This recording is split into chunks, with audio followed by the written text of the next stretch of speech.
ബ്രഹ്മചര്യവതീരഞ്ജീ സർവവേദാന്തപണ്ഡിത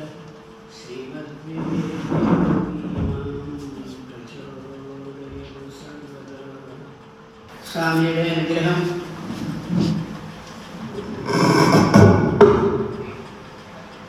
സ്വാമി പ്രകടിപ്പിക്കുന്നത്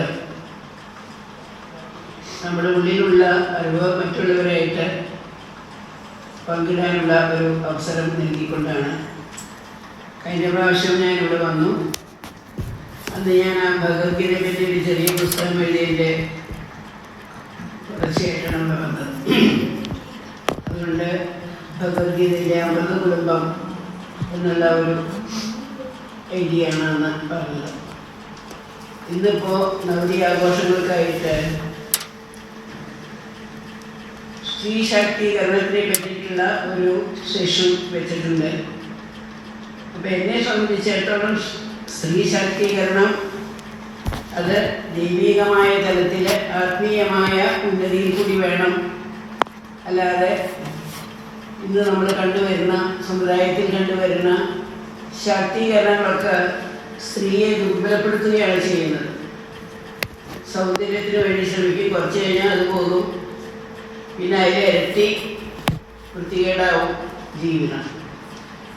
അതേമാതിരി എവിടെയാണ് ആ സൗന്ദര്യം?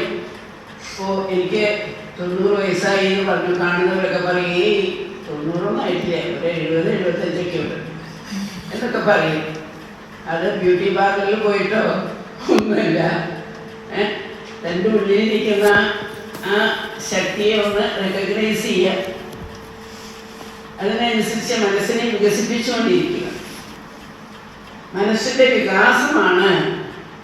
വിവേകാനന്ദ സ്വാമി എപ്പോഴും പറയും, expansion is life, contraction is death.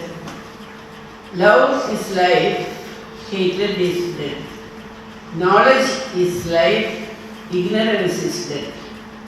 അതിൽ ഞാൻ നല്ലപോലെ വിശ്വസിക്കുന്ന ഒരാളാണ്. അപ്പോൾ മനസ്സിനെ എപ്പോഴും ശുദ്ധീകരിച്ചുകൊണ്ട് മനസ്സിൽ നല്ല നല്ല തോട്ട്സ് മാത്രം വരുത്തുക. ഇപ്പോൾ എനിക്കിങ്ങനെ തോന്നുന്നുണ്ട്, ഞാൻ കുട്ടിക്കാലത്ത് അറിയാതെയോ ഇങ്ങനെ പ്രധാനമെങ്കിലും പറയാറുണ്ട്, കാമാദിദോഷ രഹിതം കുരുമാനസമ്മേനം. അങ്ങനെ വെറുതെ പറഞ്ഞിരുന്നതാണ്. പിന്നെ വലുതായി ഇപ്പോൾ തോന്നുന്നുണ്ട് ആ പ്രാർത്ഥനയുടെ ഫലമായിട്ടായിരിക്കും കാമാദിദോഷരഹിതമായിട്ടുള്ള ഒരു മനസ്സ് കിട്ടി. അതുകൊണ്ട് തന്നെ അതിൻ്റെ ഫലമായിട്ട് ശരീരത്തിനും കുറച്ച് ആരോഗ്യമൊക്കെ കൈവന്നു. ഒരു പ്രാവശ്യം സാധാരണയായിട്ട് ഞാൻ രാമകൃഷ്ണ ശാരദ സങ്കേതങ്ങളിൽ പോയിട്ട് പ്രസംഗിക്കുമ്പോൾ ശ്രീരാമകൃഷ്ണദേവനെ പറ്റി, സ്വാമിജിയെ പറ്റി, അമ്മയെ പറ്റിയിട്ടാണ് ഒരുമാതിരി എല്ലാവരും എന്നെ അമ്മയെ പറ്റി സംസാരിക്കാൻ പറയും. പവിത്രം ചരിതം യസ്യ പവിത്രം ജീവനം തഥാ പവിത്രതാ സുരൂപിണീ നമോ. ഞാനത് കൂടുതലായിട്ട് ഒന്നുമില്ല. പവിത്രമായിട്ടുള്ളത് പശുവിൻ്റെ പാലിനെ കറന്ന് കടന്ന് കഴിച്ചാൽ അതിൽ യാതൊരു അപവിത്രതയുമില്ല. അതേമാതിരി പവിത്രമായിരുന്ന ജീവിതമായിരുന്നു ശാരദാദേവിയുടെ. അതിനെ വളരെയധികം ആകർഷിച്ചിട്ടുണ്ട്. പലതരത്തിലും അത് ധ്യാന വിഷയമാക്കിയിട്ടുണ്ട് ഞാൻ. അപ്പോൾ അങ്ങനെ ഒരു പ്രാവശ്യം തിരുവനന്തപുരത്ത് അമ്മയെ പറ്റി സംസാരിക്കാൻ പറഞ്ഞു.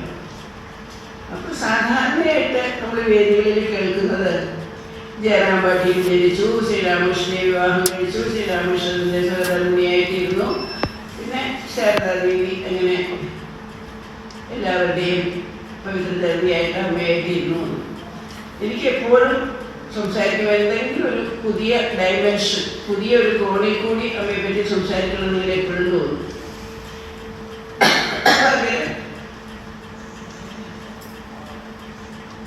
തിരുവനന്തപുരത്ത് രാമകൃഷ്ണ സമ്മേളനം നടത്തുമ്പോൾ ശാരദാദേവിയെ പറ്റി പറയാൻ പറഞ്ഞു. അപ്പം ഞാനിങ്ങനെ പറഞ്ഞു, അമ്മേ എന്താ ഞാൻ പുതിയതായിട്ട് പറയണ്ടേ ഇങ്ങനെ വിചാരിച്ചുകൊണ്ടിരുന്നപ്പോൾ ലളിതാ സഹസ്രനാമത്തിലെ ആദ്യത്തെ ശ്ലോകം ഞാനാണ് എന്ന് പറഞ്ഞു. അപ്പോൾ അതിനെ ആസ്പദമാക്കിയിട്ട് ഒരു ചില തോട്ട്സ് വന്നു. അത് സ്ത്രീകളോട് സംസാരിക്കുമ്പോൾ എല്ലാവരുടെ മുമ്പിൽ ഞാൻ അത് അവതരിപ്പിക്കാറുണ്ട്. നമുക്ക് എല്ലാവർക്കും കാണാൻ പാഠമാണ്. ആദ്യത്തെ സ്വരങ്ങൾ പറയാത്ത ഹിന്ദു സ്ത്രീകളാവും ഞാൻ വിചാരിക്കുന്നല്ലേ. ശ്രീമാതാ ശ്രീ മഹാരാജ്ഞി ശ്രീമത് സിംഹാസനേശ്വരി ചിരഗ്നികുണ്ട സംഭൂത ദേവതായ സമർപ്പണം. അതില് സർവപ്രധാനമായിട്ടുള്ള വാക്കാണ് ശ്രീമാത. എഴുതാസഹസ്രനാമത്തിന്റെ ബാക്ക്ഗ്രൗണ്ട് അമ്മ ഒരു വലിയ ഓൾ യൂണിവേഴ്സ് കോൺഫറൻസ് വിളിച്ചു കൂട്ടി. എല്ലാവരും വന്നിരുന്നു. അപ്പോൾ അമ്മയെ പറ്റിയിട്ട് അമ്മയുടെ ബയോഡേറ്റ പ്രസൻറ്റ് ചെയ്യാനായിട്ട് അമ്മയുടെ ശാലിനി ഇവരൊക്കെ ഉണ്ടല്ലോ, അവരോടൊക്കെ പറഞ്ഞപ്പോൾ അവർ നേരത്തെ തന്നെ ഇങ്ങനെ കുറേ നാമങ്ങൾ ഇങ്ങനെ എഴുതി വെച്ചു. അതിൽ നിന്ന് സഹസ്രനാമമെടുത്ത് അമ്മയെ പ്രസൻറ്റ് ചെയ്തു. അപ്പം അതിൽ ആദ്യത്തെ തന്നെ സ്വാമിജിയുടെ കാണിച്ച മാതിരി ശ്രീമാത. ആ ശ്രീമാത എന്ന് പറയുമ്പോൾ തന്നെ നമ്മൾ സ്ത്രീകളുടെ ഒരു രോമഹർഷണം ഉണ്ടായിരുന്നു. നമ്മളൊക്കെ വെറും മാതാക്കളാണ്. മക്കളെ പ്രസവിച്ചത് കൊണ്ടോ ആരുടെങ്കിലുമൊക്കെ അമ്മയായതുകൊണ്ട് നമുക്കോ നമ്മളൊക്കെ വെറും മാതാക്കളാണ്. ആ മാതാക്കൾ എന്നുള്ളതിന് നമ്മൾക്ക് ഒരു പരിവേഷം ചേർക്കാൻ സാധിച്ചിട്ടില്ല. I am a working mother, അല്ല I am a house mother, ഇങ്ങനെയൊക്കെ അല്ലാതെ ഞാനൊരു ശ്രീമാതാവാണ് എന്ന് പറയാൻ കെൽപ്പുള്ള എത്ര അമ്മമാരുണ്ടല്ലേ നമ്മുടെ ഇടയിൽ. പക്ഷേ ദേവി ആദ്യമേ ദേവിയെ പ്രസന്റ് ചെയ്യുന്നത് അങ്ങനെയാണ്, ശ്രീമാതാവാണ്. ലോകത്തിൽ പ്രപഞ്ചത്തിലുള്ള എല്ലാ ശ്രീ, നമുക്കറിയാം ശ്രീ എന്നുള്ള വാക്കിൻ്റെ അർത്ഥം നമുക്ക് ആർക്കും പുതുക്കാൻ സാധിക്കില്ല മനസ്സിൽ. അത്ര അധികം നിറഞ്ഞു നിൽക്കുന്നതാണ് ആ വാക്ക്. അങ്ങനെയുള്ള ഒരു മാതാവാണ് ശ്രീമാതാവ്. നമ്മുടെയൊക്കെ ലക്ഷ്യം, ഓരോ ഭാരതീയ സ്ത്രീയുടെയും ലക്ഷ്യം, എനിക്ക് വെറും ഒരു അമ്മയായാൽ പോരാ, എനിക്കൊരു ശ്രീമാതാവാകണം എന്നുള്ളതായിരിക്കണം നമ്മുടെ ആദ്യത്തെ ചിന്ത തന്നെ. എങ്ങനെയാണ് അതിനുള്ള വഴി? ദേവകാര്യ സമുദ്യത, അതിനുള്ള ഡയറക്റ്റ് കീ ആ ശ്ലോകത്തിൽ തന്നെ കിട്ടുന്നുണ്ട്. ഹൈന്ദവ ധർമ്മത്തിൽ, സനാതന ധർമ്മത്തിൽ ജനിക്കാൻ ഭാഗ്യം ചെയ്തിട്ട നമ്മൾ സ്ത്രീകൾ പ്രത്യേകിച്ചും, പുരുഷന്മാരില്ല എന്ന് പറയില്ല, സ്ത്രീകൾ പ്രത്യേകിച്ചും ഒരു കർത്തവ്യ നിർവഹണത്തിന് വേണ്ടി വന്നിരിക്കുന്നവരാണ്. അവർ വെറുതെ വിവാഹം കഴിച്ച് മക്കളെ ഉണ്ടാക്കി സമുദായത്തിലേക്ക് വലിച്ചെറിഞ്ഞു കൊടുത്ത് പോകാനുള്ളതല്ല. നമ്മളിൽ കൂടി ആ സ്വാമി പറഞ്ഞ മാതിരി മാതൃത്വത്തിൻ്റെ അതിമഹനീയമായ വിത്തുകളെ നമ്മളിൽ ഇങ്ങനെ പാകി വെച്ചുകൊണ്ട് നീ ചെയ്യാനുള്ള കർമ്മം ദേവകാര്യ സമുദ്രതയായിരിക്കണം. ഏത് സമയവും ദേവകാര്യം ചെയ്യുന്നതിൽ മനസ്സ് വെച്ചുകൊണ്ടിരിക്കണം. എന്താണ് ദേവകാര്യം? ദേവകാര്യം എന്ന് പറയുന്നത് സത്യം, ധർമ്മം, സത്യധർമാദികളെ സ്വന്തം ജീവിതത്തിൽ നിലനിർത്തി അതിനെ അടുത്ത തലമുറയിലേക്ക് പകർന്നു കൊടുക്കാൻ കഴിവുള്ളത് അമ്മമാർക്ക് മാത്രമേ ഉള്ളൂ. ഈ അദ്വൈതമായിരിക്കുന്ന ആ ഭാവത്തെ തൻ്റെ ഉള്ളിൽ എങ്ങനെയാണ് അവൾ വളർത്തിയെടുക്കുന്നത്? ഗർഭിണിയായി ആ ആദ്യത്തെ ഭ്രൂണത്തിൻ്റെ സ്പന്ദനം അത് അമ്മ അനുഭവിക്കുമ്പോൾ പെട്ടെന്ന് അവളുടെ സ്പന്ദനവും ആ സ്പന്ദനവും കൂടി ഒത്തുചേർന്നിട്ടുള്ള ആ അത്യത്ഭുതമായിരിക്കുന്ന ഏകാത്മഭാവം അവളിൽ ഇരിക്കുകയാണ്. അതിൽ നിന്നുണ്ടാകുന്ന ആ ചെറിയൊരു ഏകാത്മഭാവത്തിൽ നിന്നുണ്ടാകുന്ന ഒരു സന്തോഷം കാരണം ആ അമ്മയുടെ ജീവിതം തന്നെ മാറുക. ഞാനൊരു അമ്മയാകാൻ പോവുകയാണ്, ഞാനൊരു അമ്മയാകാൻ പോവുകയാണ്. എന്താ കാരണം? അറിഞ്ഞുകൊണ്ടല്ല, പക്ഷേ ഓരോ സെല്ലുകളും തുടിക്കുകയാണ്. ആ ഒരു ഏകാത്മഭാവം കൈവന്നതോടുകൂടി അതിൻ്റെ ആ ആനന്ദം, ആ ഏകാത്മഭാവത്തിൽ നിന്നുണ്ടാകുന്ന ആനന്ദം ആ അമ്മയുടെ ശരീരം മുഴുവനും വ്യാപിച്ച് അവൾക്ക് എന്തെന്നില്ലാത്തതായിട്ടുള്ള ഒരു ആനന്ദം കൊടുക്കുകയാണ്. അങ്ങനെ കുറച്ച് അവള് അതിനെ പറ്റിയിട്ട് ഇങ്ങനെ ഒരു ബോധം വരുന്നതോടുകൂടി വേറൊരു നിലയിലേക്ക് കൂടി വരും. ഈ പ്രപഞ്ച താളത്തിൻ്റെ വൈബ്രേഷനാണ് ഇത് എന്നുള്ള ഒരു ആത്മീയമായിട്ടുള്ള അറിവ് ഒരമ്മയ്ക്ക് കൈവരുന്നുണ്ട്. എന്നുവെച്ചാൽ ഈ ഒരു ഏകത്വം മാത്രമല്ല, അവളുടെ കണ്ണിൽ കൂടി അവൾ കാണുന്നത് ആ അദ്വൈത ദർശനമാണ്. എവിടെയെല്ലാം മാതൃത്വം സ്ഫുരിച്ചു നിൽക്കുന്നുണ്ടോ അതിൻ്റെ എല്ലാം ഉടമ കൂടിയാണ് ഞാൻ. എൻ്റെ കയ്യിലുള്ളത് തന്നെയാണ് ഞാൻ അവരുമായിട്ട് പങ്കുവയ്ക്കുന്നത്, അവരുടെ കയ്യിലുള്ളതെല്ലാമാണ് ഞാൻ പങ്കുവയ്ക്കുന്നത്. ഒരു വിത്ത് മുളച്ച് ചെടിയായി മരമാകുന്നതോ, പക്ഷി കുഞ്ഞുങ്ങളെ വളർത്തിയെടുക്കുന്നതോ, ഒരു പുലിയോ സിംഹമോ ഒരു കുട്ടിയെ വളർത്തുന്നതോ, ഒരു പൂച്ചക്കുട്ടിയെ എടുത്തുകൊണ്ട് ഓടി നടക്കുന്നതോ, പട്ടി കുഞ്ഞുങ്ങൾക്ക് പാൽ കൊടുക്കുന്നതോ, അതെല്ലാം കാണുമ്പോൾ ഞാനും അത് തന്നെയാണ്, ഞാനും അത് തന്നെയാണ് എന്നുള്ള ഒരു എന്തെന്നില്ലാത്ത അത്യത്ഭുതമായിരിക്കുന്ന ഒരമ്മയ്ക്ക് മാത്രം ആനന്ദിക്കാൻ കഴിയുന്നതായിട്ടുള്ള ആ ഒരു ഭാവവിശേഷം അവളെ മാതാവായിട്ട് മാറ്റുകയാണ്. ആ മാതൃത്വത്തിൻ്റെ മഹനീയത അറിഞ്ഞുകൊണ്ട് അവള് ഒരു പ്രത്യേക തലത്തിലേക്ക് ഉയരുകയാണ്.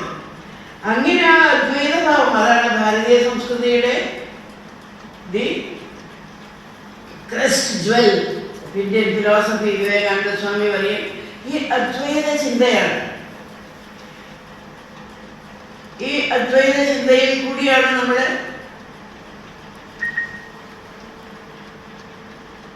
പ്രപഞ്ചം മുഴുവനും ഒന്നാണ്, വസുധൈവ കുടുംബകം, സർവേ ഭവന്തു സുഖിനഃ സർവേ സന്തു നിരാമയ, ഇങ്ങനെ ആ സർവഭാവത്തിലേക്ക് നമ്മളെ കൊണ്ടെത്തിക്കുന്നത് ഈ ഒരു അദ്വൈത വൈബ്രേഷൻസാണ്.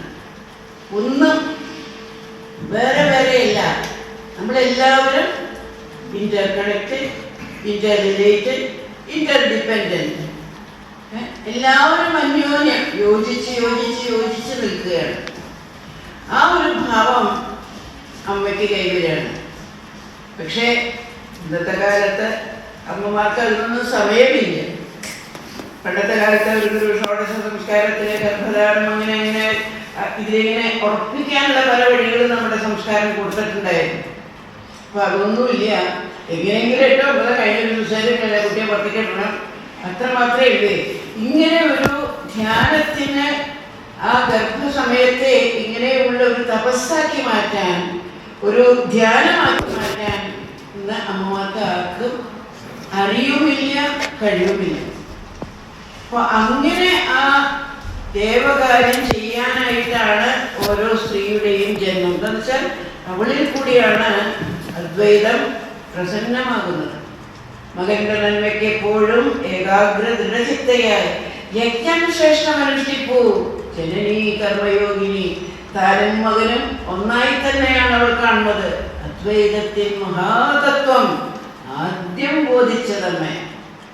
ഈ മാതൃത്വത്തിൻ്റെ സ്ഫുരണത്തിൽ കൂടിയാണ് ശരിക്കും അദ്വൈതം പ്രാക്ടിക്കലായി പ്രായോഗികമായിട്ട് ജീവിതത്തിലേക്ക് ഇറങ്ങി വരുന്നത്. മറ്റവർക്കൊക്കെ പുരുഷന്മാർക്ക് അതിനെപ്പറ്റി തിയറി എഴുതാം, പ്രസംഗിക്കാം, PhD എടുക്കാൻ വേണമെങ്കിൽ. പക്ഷേ ഒരു അമ്മയുടെ ഓരോ സെല്ലിൻ്റെ ഉള്ളിലും ആ അദ്വൈതം വന്നു. അങ്ങനെ അവളെ അദ്വൈതാമൃത വർഷിണി പറയണില്ല ഭഗവതിയെ, അദ്വൈതാമൃത വർഷിണിയായിട്ട് മാറണം അമ്മ. ആ അങ്ങനെയുള്ള അമ്മയാണ് ദേവകാര്യ സമുദ്രതയായിട്ട് മാറുന്നത്. ആ അമ്മയാണ് ശ്രീമാത. അങ്ങനെയുള്ള അമ്മമാർ നിറഞ്ഞതായിരുന്നു ഭാരത സമൂഹം. സനാതന ധർമ്മത്തിൻ്റെ വലിയ വലിയ ഏടുകളൊക്കെ ഞാൻ മറിച്ചു നോക്കുമ്പോൾ കാണാം, എല്ലാ അമ്മമാരും കുന്തിദേവിയായാലും പാഞ്ചാലിയായാലും എവിടെ നോക്കുമ്പോഴും നമുക്കിങ്ങനെ കാണാം ഈ ഒരു ഭാവം. അവരൊക്കെ ശ്രീമാതാക്കളായിരുന്നു. അത് കാരണം ഭഗവാന്മാരൊക്കെ അവരുടെ പിടിയിലായിരുന്നു ഉണ്ടായിരുന്നു. വിളിച്ച ഓടി വരും. പാഞ്ചാലിയുടെ കഥയില്ലേ, എപ്പോ വിളിച്ചാലും ഓടി വരാൻ തയ്യാറാണ്. അങ്ങനെയാണ് ഭഗവാൻ നിൽക്കുന്നത്. ഗോപികമാരായാലും ആലോചിച്ച് നോക്കുമ്പോൾ ആ അദ്വൈതത്തിനെ ഉൾക്കൊള്ളുന്തോറും നമ്മൾ എല്ലാത്തിനെയും സംശീകരിക്കുന്നു, നമ്മളെല്ലാത്തിനെയും ഭാഗമാകുന്നു, അത് നമ്മുടെ ഭാഗമാകുന്നു. അങ്ങനെ ആ ശ്രീമാതായിട്ട് മാറിക്കഴിഞ്ഞത് പറഞ്ഞു ശ്രീമാത, ശ്രീ മഹാരാജ്ഞി. അങ്ങനെയുള്ള അമ്മമാരുടെ കുടുംബത്തിലെ മഹാരാജ്ഞിമാരായിട്ടിരിക്കുന്നത്. ഇന്നിപ്പോ കുടുംബത്തിലെ അമ്മയ്ക്ക് സ്ഥാനമില്ല. കേരളത്തിലെ കാര്യം പറയേ വേണ്ട. അമ്മമാരെ ചേർത്ത് നമ്മൾ എവിടെയൊക്കെ വെക്കണം, ചവിട്ടുകൊട്ടയിലോ അമ്പലനടയിലോ ബീച്ചിലോ പാർക്കിലോ അല്ല ഗാർഡനിലോ ഒഴിഞ്ഞെടുക്കുന്ന എവിടെയൊക്കെ നോക്കി അമ്മമാര് തളർന്ന് കിടക്കണം കാണാം. അല്ലെങ്കിൽ പിന്നെ വൃദ്ധാശ്രമങ്ങളിൽ പോകണം. അതായിരിക്കണമല്ലേ നമ്മുടെ കൾച്ചർ തന്നെ. അപ്പോൾ വയസ്സായ വൃദ്ധാശ്രമത്തെ കൊണ്ടിട്ട് അത് വളരെ നാച്ചുറലായിട്ട് നമ്മൾ സ്വീകരിച്ച് കഴിഞ്ഞിരിക്കുന്ന ഒരു ഭാവമായിട്ട് മാറിയിട്ടുണ്ട്. ഭാരതത്തിന് മാത്രമല്ല, ലോകം മുഴുവൻ അതായിരിക്കും സ്ഥിതി. പക്ഷേ ഇങ്ങനെയുള്ളൊരമ്മ ഒരു ശ്രീമാതാവാണെങ്കിൽ ധൈര്യപ്പെടില്ല മക്കളെ കൊണ്ട് കളയാനായിട്ട്. മകനാണ് എൻ്റെ ശ്രീ മുഴുവനും. ഇപ്പോൾ ഒരമ്മ മരിച്ചിട്ട് കണ്ടു നമ്മളൊക്കെ ടി വിയിലല്ലേ, മറ്റേ മത്സരമൊക്കെ കണ്ടില്ലേ, ഒരമ്മ മരിച്ചിട്ട് മകൻ്റെ ഒരു ശ്രീമാ. ആ അമ്മ ശ്രീ മഹാരാജ്ഞി, കുടുംബത്തിലെ മഹാരാജ്ഞിയായിട്ട് മാറുന്നതാണ്. വാസ്തവത്തിൽ നമ്മുടെ കുടുംബങ്ങളിലേക്ക് ഒന്ന് തിരിഞ്ഞു നോക്കിയാൽ കഴിഞ്ഞ ജനറേഷനെ നമ്മുടെ അച്ഛന്മാരൊക്കെ എന്ത് ചോദിച്ചാലും അമ്മോടൊന്ന് അഭിപ്രായം ചോദിച്ചിട്ടേ ചെയ്യാറുള്ളൂ അല്ലേ. അമ്മ എൻ്റെ അച്ഛൻ രാമൻ ജാനകി എന്താ പറയണേ എന്ന് ചോദിക്കും. അത് അറിഞ്ഞിട്ട് വേണം അത് ചെയ്യാനായിട്ട്. അപ്പൊ അങ്ങനെ വീട്ടിലെ മഹാരാജ്ഞി അമ്മയാണ്, വീടിന്റെ മഹാലക്ഷ്മി അമ്മയാണ്. അങ്ങനെ ആ മാതൃസ്വരൂപത്തിൽ കൂടിയാണ് നമ്മുടെ സംസ്കാരത്തെ വളർത്തിയെടുത്തത്. ആ അമ്മയാണ് നമ്മളോട് പറയുന്നത് വെളുപ്പാങ്കാലത്ത് എണീക്കണം, ക്ഷേത്രങ്ങളിൽ പോകണം, നാമം ജരണം, അങ്ങനെ നമുക്ക് നല്ല നല്ല കാര്യങ്ങളൊക്കെ പകർന്നു തന്ന് നമ്മുടെ മനസ്സിനെ ശുദ്ധീകരിക്കാനുള്ള മാർഗങ്ങളൊക്കെ കാണിച്ചു തരുന്നത് അമ്മ തന്നെയാണ്. അതിന് യാതൊരു സംശയവുമില്ല. കുട്ടിക്കാലത്ത് അമ്മ നമ്മുടെ അമ്മമാരൊന്നും ഞങ്ങളിൽ നിന്ന്, എൻ്റെ അമ്മ എത്ര പഠിച്ചേക്കണമെന്ന് അറിയില്ല, 4-5 ക്ലാസ് പഠിച്ചിട്ടുണ്ടാകും. പക്ഷേ ശരിക്കും അദ്വൈതാമൃത വർഷിണിയായിരുന്നു. ഒരിക്കലും ഒരാളോട് സ്വാർത്ഥ ചിന്തകളോ സ്വാർത്ഥ ലാഭേച്ഛകളോ ഒന്നുമില്ലാതെ എല്ലാവർക്കും നന്മ ചെയ്യാനായിട്ടും ആര് വന്നാലും അവരെ എങ്ങനെ പെരുമാറണം വെച്ച് അതിൻ്റെയൊക്കെ നല്ലൊരു മൂർത്തിയായിരുന്നു. ഞാൻ എപ്പോഴും പറയും അമ്മയാണ് ദൈവം എന്നുള്ളത് ശരി തന്നെയാണ്. അപ്പോൾ അങ്ങനെ ശ്രീ മഹാരാജ്ഞിയായിട്ട് മാറും. ഇതിപ്പോൾ ഒരു കുടുംബത്തിൽ നമുക്ക് കാണില്ല. ആ മാതൃത്വത്തിൻ്റെ ശ്രീ മഹാരാജ്ഞിത്വം ഉള്ള കുടുംബങ്ങൾ നമ്മൾ കാണുന്നില്ല. ഈ പറഞ്ഞ മാതിരി അവർക്ക് പലയിടത്തും കൊണ്ടിട്ടാണ്. അത് കഴിഞ്ഞു, ശ്രീ മഹാരാജ്ഞിയായി കഴിഞ്ഞു. അപ്പൊ അങ്ങനെയുള്ളൊരു കുടുംബം ലോകദൃഷ്ടിയിലെങ്കിലായി ശ്രീമത് സിംഹാസനേശ്വരി ലോകം മുഴുവൻ കണ്ട് ആരാധിക്കണം. ആ മാതൃത്വത്തിനെ ലോകം മുഴുവനും നമസ്കരിക്കുന്നു, ലോകം മുഴുവൻ സല്യൂട്ട് ചെയ്യുന്നു. അത് നമ്മൾ കാണുന്നുണ്ട് നമ്മുടെ മുമ്പിൽ അല്ലേ. ലോകത്തിൽ മുഴുവനും മാതൃത്വത്തിന് ഇത്രയും മനോഹരമായിരിക്കുന്ന ഒരു ഡെഫിനിഷനോ ഒരു പ്രാക്ടിക്കൽ ഡെമോൺസ്ട്രേഷനോ കാണിച്ചിരിക്കുന്നത് ഒരു സംസ്കാരം ലോകത്തിലെവിടെയും ഇല്ല. ഞാൻ എപ്പോഴും പറയും, 4 മഹാവാക്യങ്ങൾ വേദങ്ങളിലുള്ളത് കഴിഞ്ഞാൽ 5ാമത്തെ മഹാവാക്യം മാതൃദേവോ ഭവ.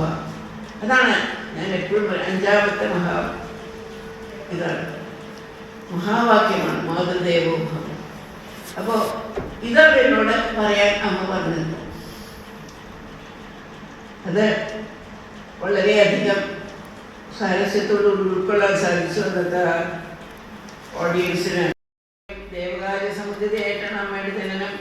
ശ്രീരാമകൃഷ്ണദേവന്റെ അവതാര കാര്യത്തിന് വന്നേക്കുന്നതാണ്. അവതാരത്തിന് കൈ പിടിച്ച് ഭഗവാനെ കൊണ്ട് നടക്കാനാണ് അമ്മ വന്നത്, അല്ലാതെ വെറുതെ കെട്ടിച്ചമഞ്ഞിരിക്കാനല്ല. അത് കഴിഞ്ഞു. അവിടുന്ന് അമ്മയുടെ ജീവിതം മുഴുവൻ അതിൽ നല്ലോണം ഒതുക്കി പറയാനായിട്ട് സാധിക്കും. അപ്പൊ അമ്മ ശ്രീരാമകൃഷ്ണദേവൻ 10-22 വയസ്സായപ്പോഴേ 5 വയസ്സായ കുട്ടിയെ കല്യാണം കഴിക്കുന്നു. എൻ്റെ വേറെ പെൺകുട്ടികളൊന്നും ഉണ്ടായിരുന്നില്ലേ ബംഗാളില്? എന്തുകൊണ്ടാണ് ഭഗവാൻ 5 വയസ്സായ കുട്ടി ഈ ചെറിയ കുട്ടിയെ വേണമെന്ന് പറയുന്നത്? എന്താന്ന് വെച്ചാല് പവിത്രം ചരിതം യസ്യ, പവിത്രമായിട്ടുള്ള മനസ്സ്. ഭഗവാന്റെ അവതാര കാര്യം അപവിത്രമായ മനസ്സിൽ കൂടെ നടക്കില്ല. ഒരു പവിത്രമായിട്ടുള്ള മനസ്സിനെ മാത്രമേ ഭഗവാൻ ഉൾക്കൊള്ളാൻ സാധിക്കുള്ളൂ. മറ്റൊന്നും തൊടാൻ ഭഗവാൻ സാധിച്ചിരുന്നില്ല. അപ്പൊ ഒരു പെൺകുട്ടി 4-5 വയസ്സാവുന്നവരെ അവൾക്ക് എല്ലാവരെയും സ്നേഹിക്കാനും എല്ലാവരോടൊപ്പം തുള്ളിച്ചാടി കളിക്കാനും അങ്ങനെയൊക്കെ പറ്റുള്ളൂ.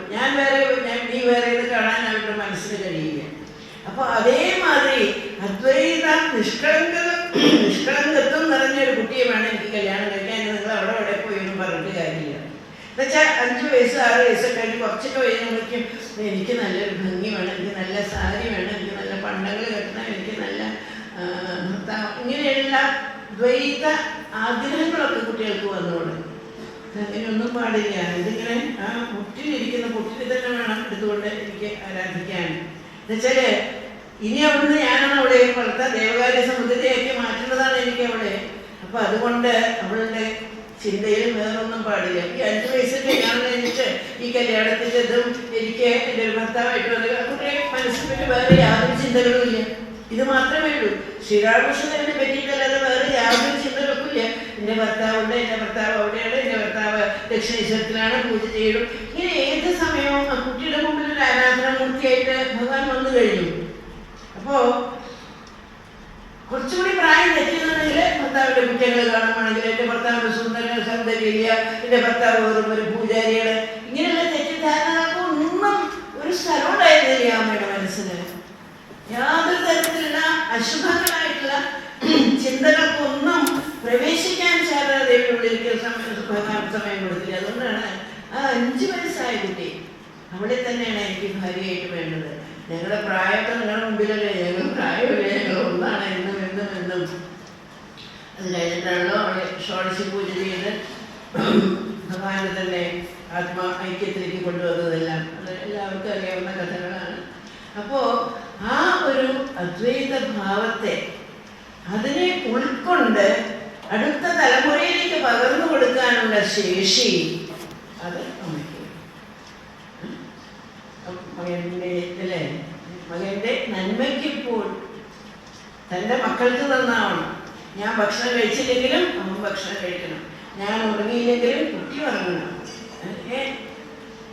എന്തുണ്ടെങ്കിലും ഞാൻ എന്ന ഭാവമേ ഇല്ലാതെ തന്നെ ആ അദ്വൈത ഭാവത്തില് മക്കളെ വളർത്തിയെടുക്കാൻ ഈ അദ്വൈത ചിന്തയാണ് പിന്നെ മറ്റേ പഞ്ചായത്തുകളിൽ കൂടിയൊക്കെ പ്രകടമാകുന്നത്.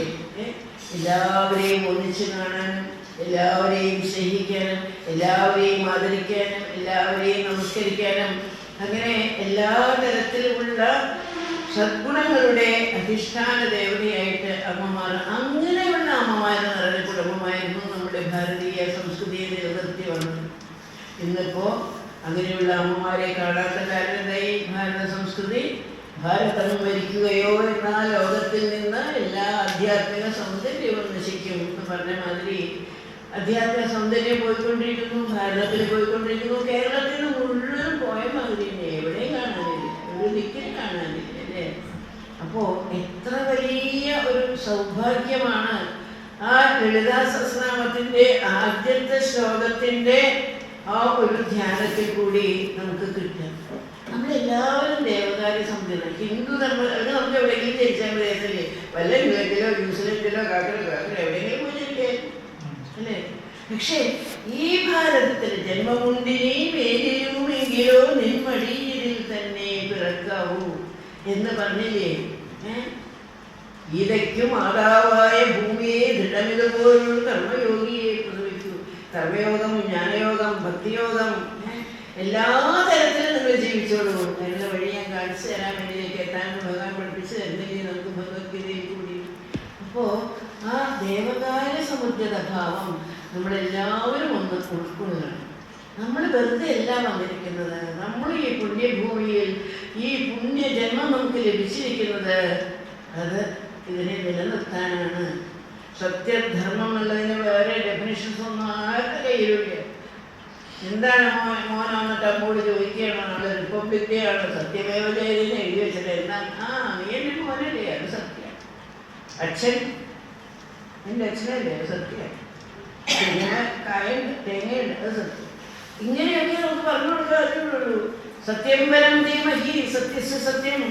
ഒന്നും നമുക്കറിയാൻ വയ്യ. നമ്മൾ പഠിച്ചിരിക്കുന്ന അറിവേ അജ്ഞാനത്തിൻ്റെ bachelors, masters, MA master of അജ്ഞാനം, BA ബാച്ചലർ ഓഫ് അജ്ഞാനം.